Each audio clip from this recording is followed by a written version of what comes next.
그렇게 된다면 부동산 가격이 굉장히 떨어지는 게 돼버리는 것이고 전 세계 대한민국 아파트 같은 상품이 없는 거예요. 마켓이 돌아버렸을 때 어떤 일이 벌어질지 몰라요.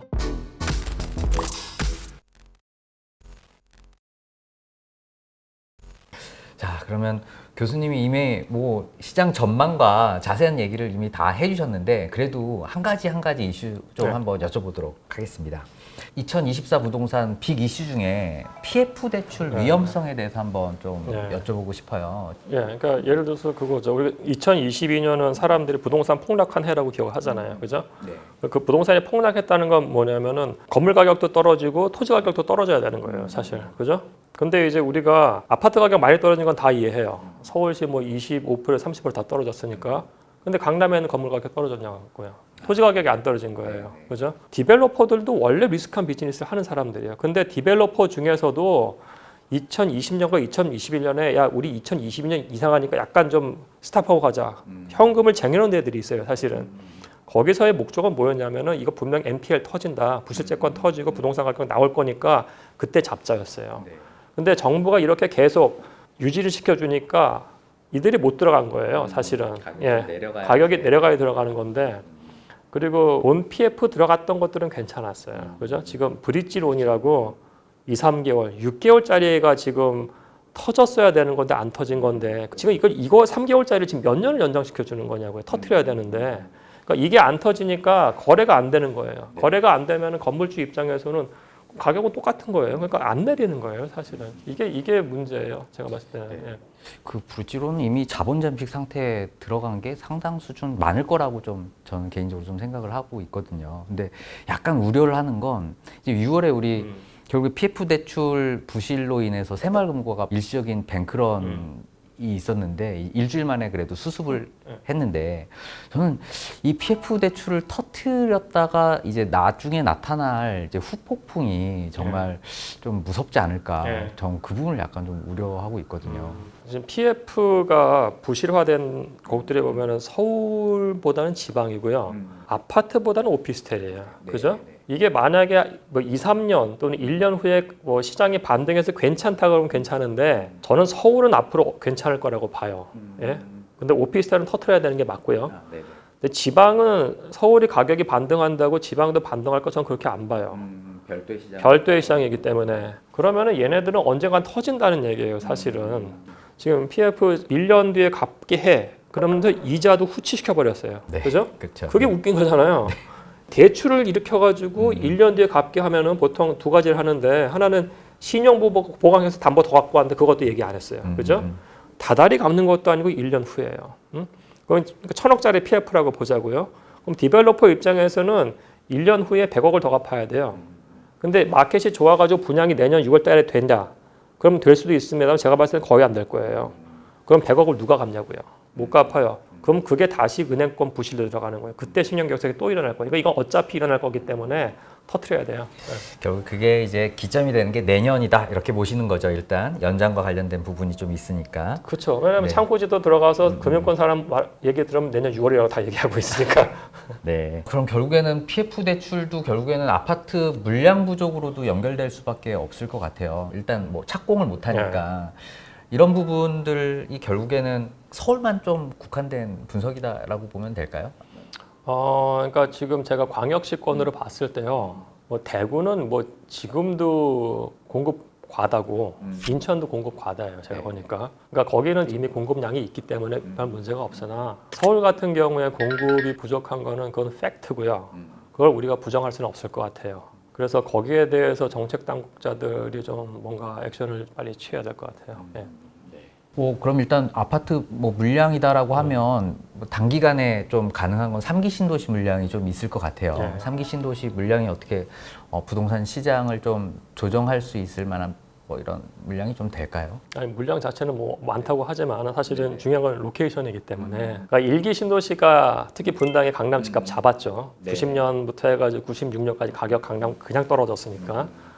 근데 그건 분당이라는 데가 강남에서 가깝고 공간적으로 그리고 대체지 역할을 했기 때문이에요. 근데 2기 신도시 분당보다 훨씬 멀다고요. 그죠?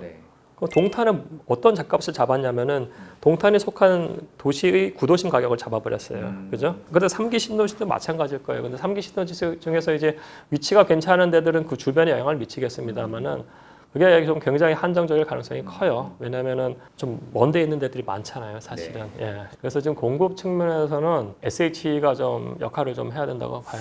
SH가 좀 디벨로퍼로서 공공 디벨로퍼로서 네. 좀 역할을 조금 해줘야지 되겠다라는 말씀을 해주셨습니다.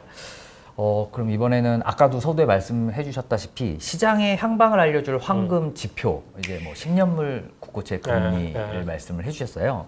지금 뭐 16년 만에 최고치 수준인데 이게 결국에는 주택 시장에 대한 어떤 조정의 역할을 할 거다라는 뷰이신 거죠? 예. 국고채 10년물은 두 가지 방향에서 영향을 줘요. 그러니까 우리가 부동산 투자자라고 하면은 그냥 일반적인 투자자라고 하면은 투자 수익률을 갖고 이렇게 보는 거죠. 그죠? 부동산도 투자 수익률이라는 게 있고요.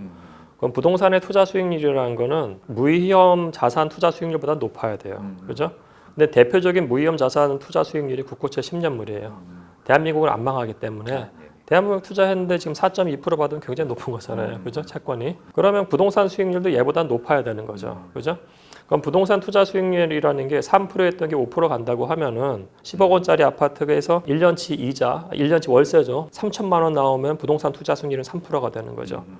근데 이게 3%에서 그냥 6%가 된다고 칠게요. 상승을 한 거죠.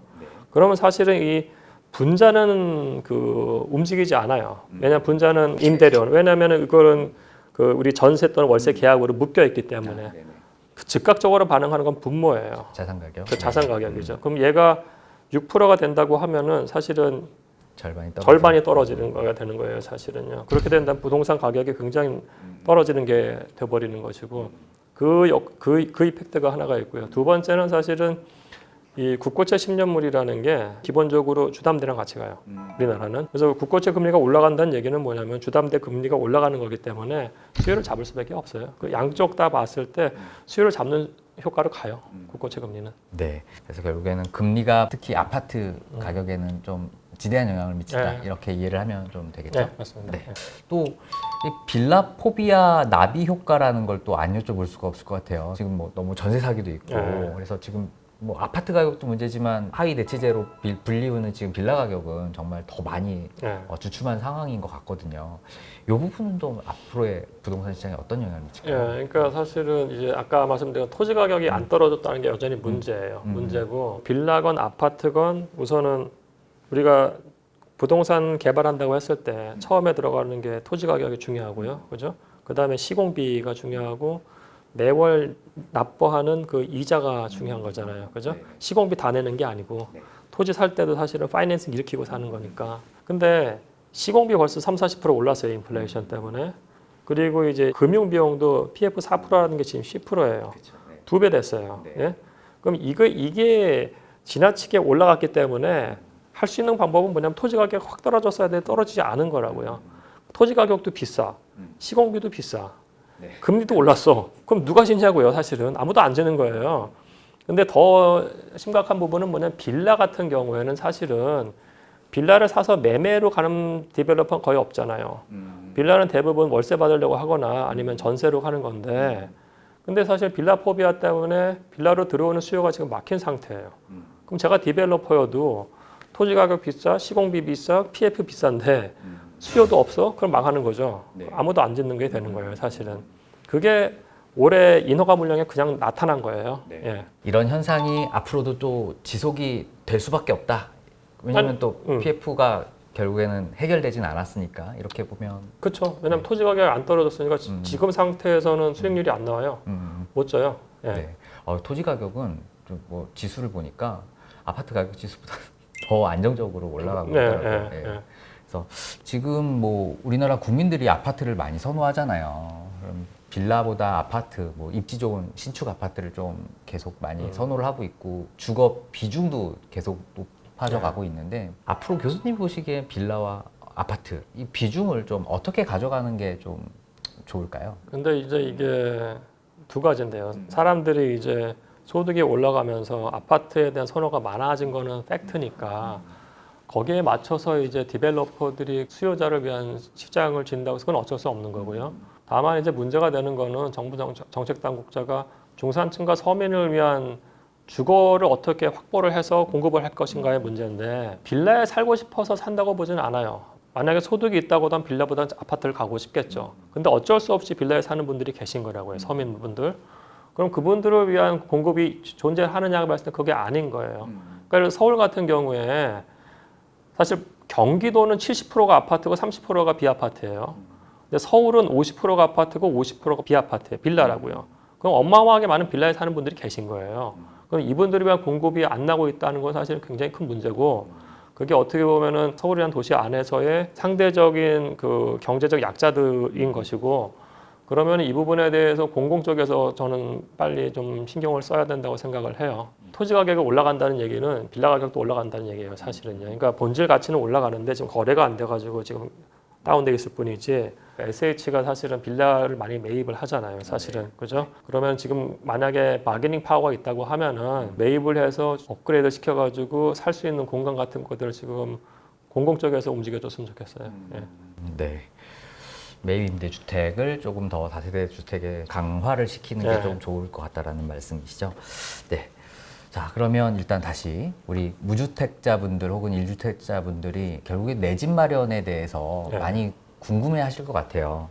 지금 뭐 여전히 조금 많이 오른 상황이지만 만약에 내 집 마련을 한다면 들어가는 게 좋을까요? 아니면 조금 더 기다리는 게 좋을까요? 그러니까 제가 봤을 때는 우선 바닥은 확인된 게 나왔으니까요. 네. 그 다음에는 지금부터 내년 제가 봤을 때는 중반까지는 국고채 금리가 오를 거기 때문에 올해 상반기하고 상황이 좀 다를 것이고 여전히 이벤트들이 있고요. 근데 그 제가 봤을 때 그 이벤트가 IMF처럼 뭐 2년 가는 게 아니기 때문에 이 상황이 어느 정도 정리가 되는 거를 보고 본인의 소득 수준을 감안한다고 하면은 저는 뭐 내년쯤에는 뭐 움직이는 것도 실수요자인 경우에 나쁜 선택일 것 같지는 않아요. 서울의 경우. 네, 서울의 경우. 네. 광역시나 지방은 또 다른 얘기가 되는 그렇죠. 거죠. 네. 사실은 우리가 데이터 트렌드를 보면은 2010년대 후반대에 시장 분화가 완벽하게 일어났어요. 광역시와 서울은 2010년대에 2006년 이후 계속 분화된 시장이었고 전혀 다른 시장이고요. 움직임도 달랐고 그다음에 수도권만 보더라도 예를 들어서 서울과 강남 밑에 있는 분당, 과천, 평촌을 제외한 나머지 수도권에 있는 도시들은 2010년대 중반부터 2019년까지 가격이 그냥 평평해요. 플랫해요. 같이 오른 거는 기준금리 0.5%대 2020년부터 같이 올랐고 그 다음에 2021년 4분기에 같이 떨어졌고 올해 지금 바닥을 찍은 거예요.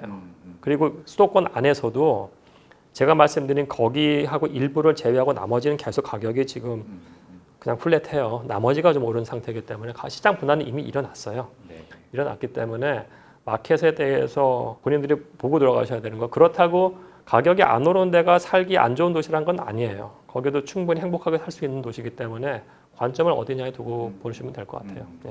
약간 구체적으로 궁금한 게 그 강남에 이제 도공렉스라고 이제 잠실에 이제 엘리트하고 또 저 멀리 이제 동탄 2에 뭐 롯데캐슬 같은 경우에는 정말 가격이 V자로 올라왔더라고요. 다른 시장은 뭐 약간 플랫한데도 불구하고 일부 정말 선별적인 몇 군데는 정말 V자 반등에 성공을 하고 있는데 플랫한 게 이렇게 다시 그래도 상승으로 수렴할까요? 아니면 뭐 그냥 V자는 그냥 V자로 그냥 그렇게 서로 계속 선별적으로 할까요? 같은 수도권 시장인데도. 이게 나중에 일부 약간 올라갈 수는 있어요. 예전 데이터를 보면은 2000년대 초반도 마찬가지일 거예요. 그때 막 강남하고 막 분당 가격이 오르니까 수지는 사실은 그 주변에 워낙에 개발을 많이 하기 때문에 가격이 거의 안 올랐어요. 근데 마지막에 일부 오르더라고요. 근데 그 패턴이 2010년대 후반에도 똑같이 일어났어요. 강남 오르고 분당 따라서 오르는데 수지가 나중에 오르고. 근데 그렇다고 수지가 오르는 게 강남만큼의 누적 상승률이냐 그건 또 아닌 거예요, 사실은. 그러니까 나중에 어느 정도 오를 수는 있으나 서울만큼의 누적 상승률을 기대하는 건 힘들다는 게 팩트일 거예요. 또 다른 부분은 부동산에서의 하위 시장을 어떻게 구분하느냐가 되게 중요한 숙제가 될 거예요. 구별 마켓이 아니에요, 더 이상. 서울과 수도권에서의 하위 마켓이 다르게 움직여요, 지금. 철저하게 하위 시장을 다 구분해서 별도로 봐야 된다는 말씀이시죠? 네. 그러면 혹시 무주택자분들이 지금 이 시점에서 실거주 주택을 좀 매입을 해야 되겠다라고 한다면 좀 추천해 주실 만한 제가 데이터를 서울시 전체를 훑은 건 아닌데 네. 아까 하위시장 말씀을 드려서 구별 마켓이 아니고 제가 봤을 때는 이제 강남구도 이제 강남 4구가 아니고 강남 서초하고 송파 강동이 따로 가는 것 같아요. 따로 가고 거기를 제외한 나머지 서울을 보면은 이게 업무지구 접근성이 굉장히 중요해지고 있어요. 동탄이 오른 건 업무지구 접근성이에요. GBD 예. 강남 접근성이 좋아서. 그게 시간 거리가 굉장히 짧아졌기 때문에 동탄보다 물리적, 지리적으로 가까운 데 있는데 걔는 시간 거리가 멀어요. 얘는 GTX로 그냥 가는 거기 때문에 시간 거리가 짧은 거라고요. 그죠? 그건 업무지구 접근성이에요. 서울에 있는 업무지구라는 게 강남, 여기는 여의도, 그리고 광화문이죠. 네. 그리고 홍대 합정도 꽤 큰 업무지구고, 그리고 구로 가산 있고요. 네. 2호선이에요. 네. 2호선 안과 2호선 외부가 약간 바뀔 거예요. 그게 제가 봤을 때는 하위 시장으로서의 그거예요. 그러니까 그게 나타나는 건 또 뭐냐면은 예를 들어서 엘리트 가격하고 경희궁 자이 가격하 네. 보시라고요. 거의 네. 비슷해요. 아, 거기는 정말 안 떨어졌죠. 그러니까요. 그쪽을 제가 무시하는 건 아닙니다만은 학군이 엘리트만큼 좋냐? 아니에요. 그 건너편에 있는 여중은 지금 서울시 교육청에다 폐교를 요청할 정도예요. 예.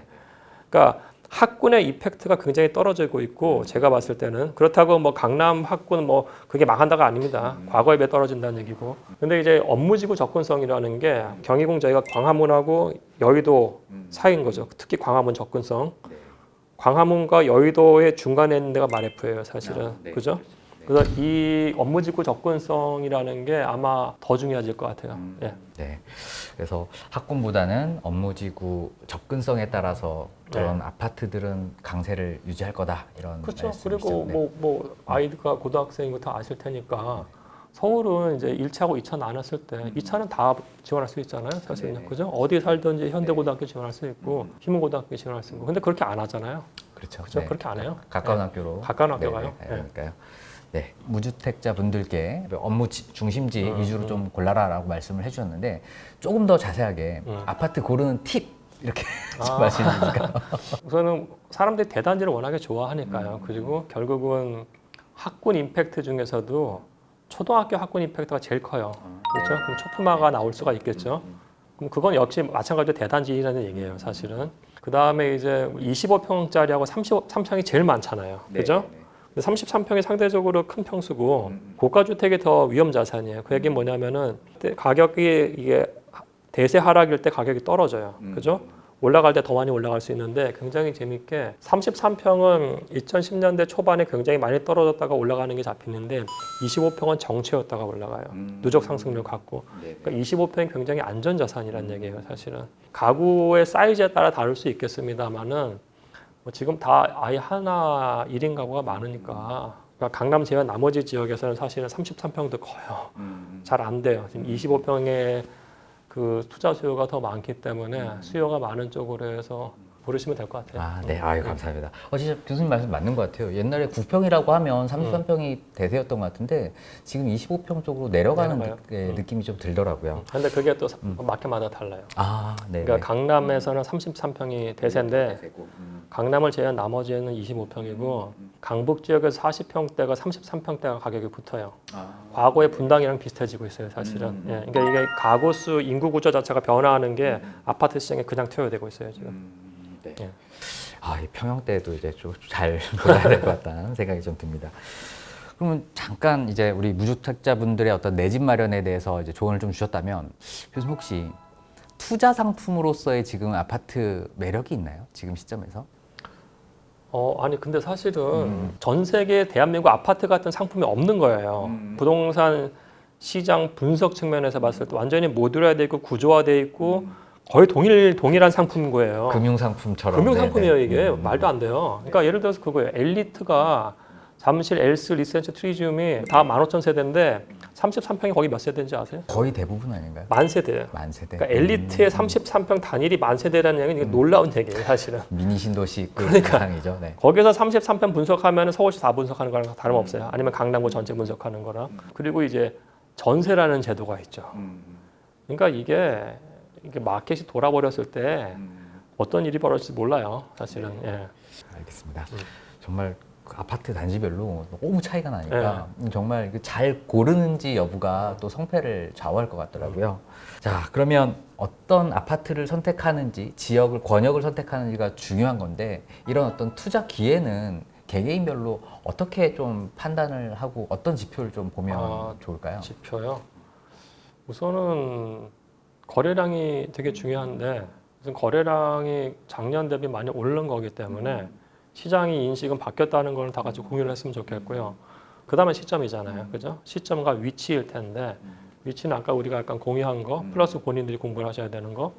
그 다음에 시점이라는 건 말씀드린 것처럼 지금 내년 중반까지 이벤트가 많아서 그거를 그러니까 저같이 위험 회피한 인간이라면 하면 그 이벤트 끝나고 나서도 할 것 같은데 근데 그게 의외로 그 이벤트가 하락폭이 아주 심할 것 같지 않다는 생각은 들어요, 사실은. 그래서 그 시점에 대해서는 본인들의 약간 판단, 자기의 성향, 뭐 그게 중요하지 않을까 생각이 좀 들어요. 금매의 기회로 잡을 것인지 아니면 조금 다 모든 불확실성이 해소되고 나서 진입할 것인지는 이제 개개인이 판단하면 된다라고 자 그렇게 이해를 했습니다. 마지막으로 좀 한번 저희 구독자분들께 뭐 조언이라든지 혹시 해주실 말씀이 있으시면 한 말씀 좀 부탁드리겠습니다. 제가 뭐 조언할 건 없고요. 저는 사실은 정책 당국자한테 얘기하고 싶은 거 아까 까먹었는데 어저께도 전세 사기 터졌잖아요, 수원에서. 그죠? 네, 올 초에 터졌는데 왜 아직까지 이게 나오냐고요. 정책자들이 지금 사태 심각하지 못하게 보는 거예요. 그렇게 보면은 이제 앞으로 주택 공급도 심각하게 안 볼 가능성이 있는 거고 올 초에 전세 사기로 젊은 친구들 몇 천만 원에 자살했어요. 그죠? PF 사태 일어나가지고 CEO 자살한 케이스가 있냐고요. 없어요. 지금 PF 대출 연장으로 인해 가지고 시장을 교란시켰어요, 사실은. 그리고 이제 이거는 어떻게 보면은 돈 있는 사람들한테 페이버를 준 거예요. 그죠? 사회 밑바닥에 있는 청년들 자살하는데 이게 지금 형평과 상식이 굉장히 안 맞는 거예요. 그래서 정부 당국자가 좀 사태 심각성을 좀 제대로 봤으면 좋겠어요. 네. 앞으로 우리나라 부동산 시장이 좀 더 올바른 방향으로 갈 수 있는 기회가 됐으면 좋겠습니다. 자, 오늘 영상이 좋으셨다면 구독, 좋아요, 알림 설정 부탁드리겠습니다. 저희 정재훈의 부동산 클래스는 다음 시간에 더욱 알찬 영상으로 또 찾아뵙도록 하겠습니다. 감사합니다.